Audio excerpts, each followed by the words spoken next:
welcome to the Food Bank of South Jersey's Summer Feeding Civil Rights Training. This training will cover types of discrimination. We will cover civil rights guidelines that you should follow throughout the course of the summer. And we will conclude by going over different scenarios that can illustrate what a civil rights issue really is. So before we get started, it's important to note the overall goals of civil rights. The primary goal of civil rights is equal treatment for all applicants and beneficiaries. This will help to ensure that the beneficiaries are knowledgeable of their rights and responsibilities. And through doing this, we will eliminate the illegal barriers that prevent or deter people from receiving benefits. So the overall outcome of all this will be to ensure the dignity and respect for all participants and program administrators. So what is discrimination? Well, discrimination is defined as prejudicial treatment of an individual or group based on their actual or perceived membership in a certain group or category known as the protected classes. A protected class is defined by the USDA as an individual's race, color, national origin, sex, age, or personal disability. So it's important to note here that any action, whether it be intentional, unintentional, by neglect, or by lack of action, that distinguishes one group from another group is considered discrimination. And discrimination of any of the previously listed protected classes is prohibited based on law, regulation, and executive order. So now that we know the definition of discrimination, we can discuss more in depth about two of its types, more specifically that against individuals with a disability and against those with a limited English proficiency. So sections 504 and 508 of the Rehabilitation Act of 1973 and the Americans with Disabilities Act prohibits discrimination of people with disabilities in any federal child nutrition program. So a person with a disability could include the following. Someone having a physical or mental impairment which limits one or more major life activities, or it can also include someone who has a record of having an impairment. So sites and sponsors must ensure that children with disabilities are able to participate in and receive benefits from programs that are available to children without disabilities. And this is done by providing reasonable accommodations for people with disabilities. So a few examples of some reasonable accommodations could be having access for everyone to a parking lot, having bathrooms in general facilities, or also providing food substitutions or alternative meal service according to documented medical recommendations. Title IV of Executive Order 13166 prohibits discrimination against individuals who do not speak English as their primary language or have a limited ability to read, speak, write, or understand English. So sponsors and meal sites have a responsibility to take reasonable steps to ensure meaningful access to their programs by persons with limited English proficiency. So this may include ensuring that translations are accurate concerning the availability and nutritional benefits of the program, or even having a bilingual program staff in areas with high proportions of individuals with limited English proficiency. When performing outreach or spreading information about your program, it all must be done in a non-discriminatory manner. So any attempt of reaching out to potential eligible participants in your communities should not be altered based on a potential participant's personal characteristics. That being said, it's also required that sites ensure that information is available in other languages as needed. And you also must take appropriate steps to ensure that you can communicate effectively with people with disabilities. So the USDA requires that a non-discrimination statement be printed on all materials that mention USDA programs, including websites, but excluding menus. This non-discrimination statement will be shown in the next slide. So here's the USDA's non-discrimination statement. This statement is available online at the USDA website, and you can also find a link to this statement specifically in the second paragraph on the screen. So like we said previously, this statement should be included on any sheet or any document that mentions a USDA program, excluding menus.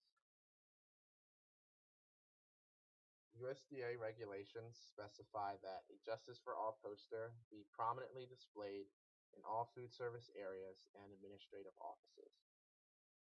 Even if your site serves food outdoors, this poster must still be displayed in an appropriate place where all site administrators and all site participants can see it. An example of this poster can be seen on the screen, and the Food Bank of South Jersey will provide you with a copy of this poster once your training concludes. If you don't have a chance to get a physical copy, you can also find this poster online for free at the website listed below. Within all USDA programs, some form of civil rights data must be collected. When the Food Bank of South Jersey monitors come to your individual meal sites, they will collect this information during their monitoring. Each monitor will collect this information using a two-question format, with the first question asking about participants' ethnicity and the second question asking about the participant's race. So if self-identifying information isn't available to monitors at the time, monitors will be required to use observational data. This information is used by the USDA to determine how effectively programming is reaching potentially eligible children of certain ethnicities. And from here, the USDA determines where outreach is needed the most. So now that we learned some background on civil rights and why civil rights are important, we will now go through 5 different scenarios that you can possibly witness or experience throughout summer feeding. Each presented situation may or may not be a civil rights issue. And after hearing the scenario, please consider the questions listed below on the slides. So starting off with scenario number 1. In scenario number 1, you notice through your data collection procedures that only 2% of Hispanics are receiving meal benefits, even though your community is composed of a large Hispanic population, being nearly 40%. So what outreach efforts might you take to increase Hispanic program participation? So would this be an issue of civil rights?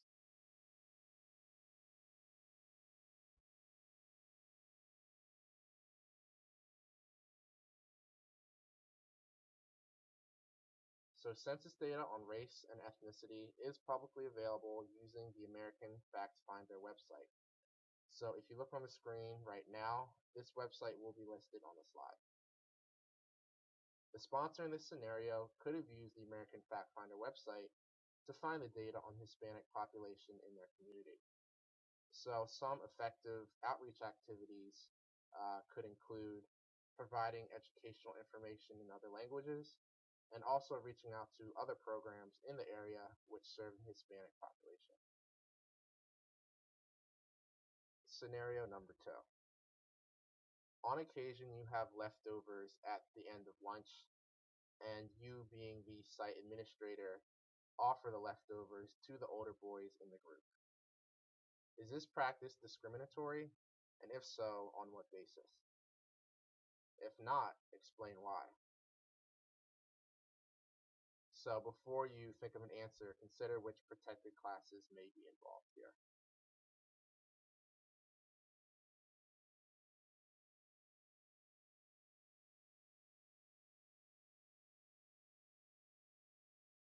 So this practice would actually be considered discriminatory. Remember that discrimination is defined as any action that treats one group differently from another, either intentionally or unintentionally. So even though the staff may not be intentionally discriminating against anyone, they are unintentionally discriminating based on gender and age. So if leftovers are going to be offered to your group, they need to be offered to everyone.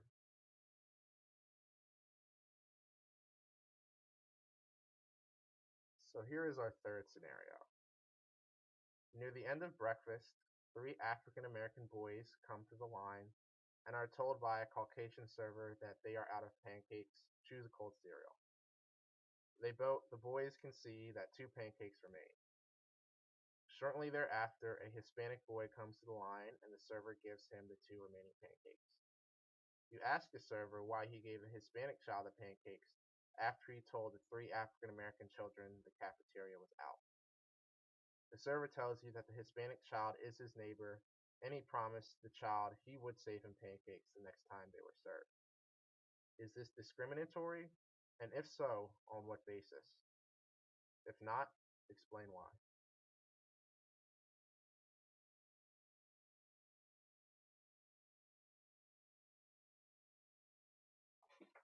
In this case, the server might have thought he was just being nice, but he actually was unintentionally discriminating against the African American boys. The pancakes should have gone to the first kid who came through the line, and they shouldn't have been saved for another kid who was previously promised the pancakes. Scenario number 4.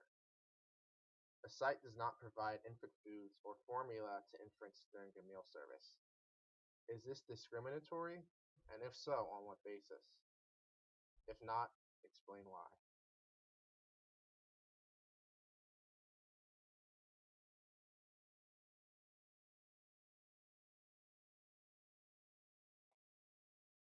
So this specific practice wouldn't be considered discriminatory. Although you may have thought that this was age discrimination, this is a special case. If a site does not have prior state agency approval to serve infants, they are not required to serve them and will not be allowed to claim meals served to infants. Here's a last scenario. All children whose first language is Spanish are asked to sit together at a Spanish-speaking table. Is this discriminatory? And if so, on what basis? If not, explain why.